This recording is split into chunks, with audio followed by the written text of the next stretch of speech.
আমার বিশ্বাসী বান্দারা শোনো শোনো,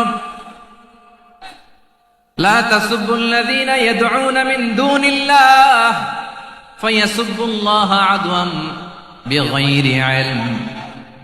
ও আমার বিশ্বাসী বান্দারা, যারা আল্লাহকে ব্যতি রেখে, আল্লাহকে বাদ দিয়ে অন্য উপাস্যকে ডাকে, দেবীর পূজা করে, দেবতাদের পূজা করে, তোমরা খবরদার তাদের গালি দিও না। আওয়াজ করে বলেন, কি দিও না? আল্লাহ বলেন, ও বিশ্বাসীরা শোনো, যারা আল্লাহকে বেছে রেখে দেব দেবীর পূজা করে, অন্য উপাস্যের পূজা করে, তাদেরকে ডাকে, ওই দেবতাদেরকে তোমরা গালি দিও না। যদি ওই দেবতাদেরকে গালি দাও, তাহলে ভুলবশত, শত্রুতাবশত তারা তোমাদের রব আল্লাহকে গালি দেবে, ঠিক কিনা? তোমরা যদি তাদের দেবতাদের গালি দাও, ওরা রেগে তোমার আল্লাহরে গালি দিবে, তাহলে আল্লাহরে গালি খাওয়ানোর কারণ হয়ে গেলাম আমি, ঠিক কিনা বলেন? রব্বুল আলামিন বলেন, খবরদার বিশ্বাসীরা, আল্লাহ ছাড়া যারা অন্যান্য উপাস্যদেরকে ডাকে, দেবতাদেরকে ডাকে, তাদেরকে তোমরা গালি দিও না। ওই সমস্ত দেবতাদেরকে যদি তোমরা গালি দাও, তাহলে তারা আল্লাহকে গালি দিবে, ঠিক কিনা বলে? আমরা দেবতাদের গালি দিলে ওরা আল্লাহকে গালি দিবে। রব্বুল আলামিন বলেন, খবরদার দেবতাদেরকে গালি দিও না, তাহলে ওরা তোমার রব আল্লাহরে গালি দেবে। প্রতিটি জাতির জন্য তাদের কাজকে আমি আল্লাহ সুশোভিত করে রেখেছি, তারা সবাই একদিন আমার কাছেই ফিরে আসবে। এরপর আমি রব্বুল আলামিন তাদের আমলনামা তাদেরকে জানিয়ে দেব। সুবহানাল্লাহ পড়ে। প্রিয় ভাইয়েরা, আল্লাহ তাআলা বলেছেন, খবরদার গালি দিও না। আদেশটা কার? আওয়াজ করে বলেন তো। হিন্দুদের দেবতা দেবদেবীদেরকে গালি দেওয়া যাবে না। আওয়াজ করে বলুন প্রিয় ভাইয়েরা, এই আদেশটা কার? এই আপনাদের গলার আওয়াজ। অন্য ধর্মের দেবতাদেরকে যে গালি দেওয়া যাবে না, এই আদেশটা কার?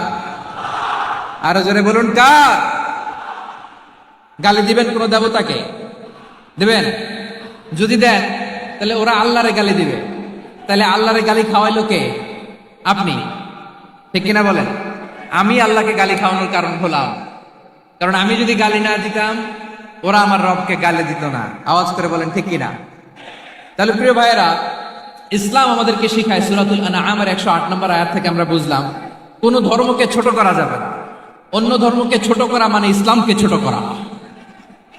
অন্য ধর্মের দেবতাকে গালি দেওয়া মানে আল্লাহকে গালি খাওয়ানো। আওয়াজ করে বলেন, ঠিক কিনা? খবরদার, এটা করা যাবে না। আর অন্য ধর্মের দেবতাকে যদি আপনি গালি দেন, ওরা ইসলাম থেকে দূরে সরে যাবে।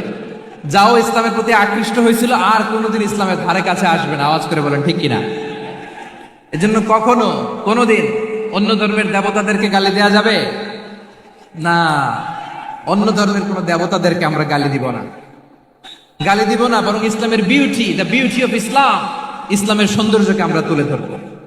আমরা যদি বিশ্বনবী সাল্লাল্লাহু আলাইহি ওয়াসাল্লামের জীবনের দিকে তাকাই, তাহলে আমি দেখব বিষ্ণু ইসলাম মক্কাতে কিংবা মদিনাতে অন্য ধর্মের লোকদের সাথে খুব পিসফুলি লাইফ লিড করেছেন।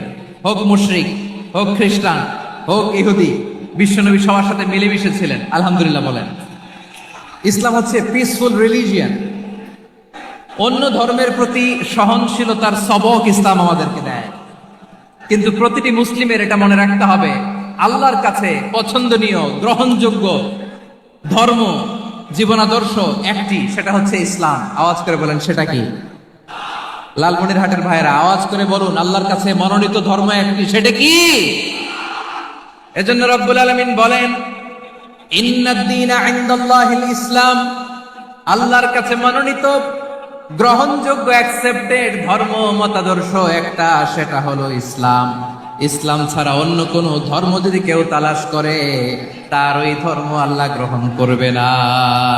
ওমাইয়াবতাগি গায়রাল ইসলামি দীনান ফালাই ইউকবালা মিন ওয়া হুয়া ফিল আখিরাতি মিনাল খাসিরিন।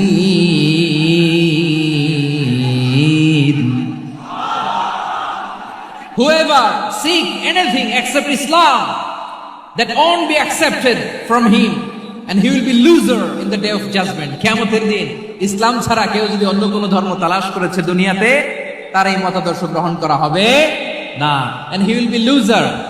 সে হবে লুজার, ক্ষতিগ্রস্ত, হাই হাই কোম্পানির ম্যানেজার। ওর আমও শেষ, সালাও শেষ। আওয়াজ করে বলেন ঠিক কি না?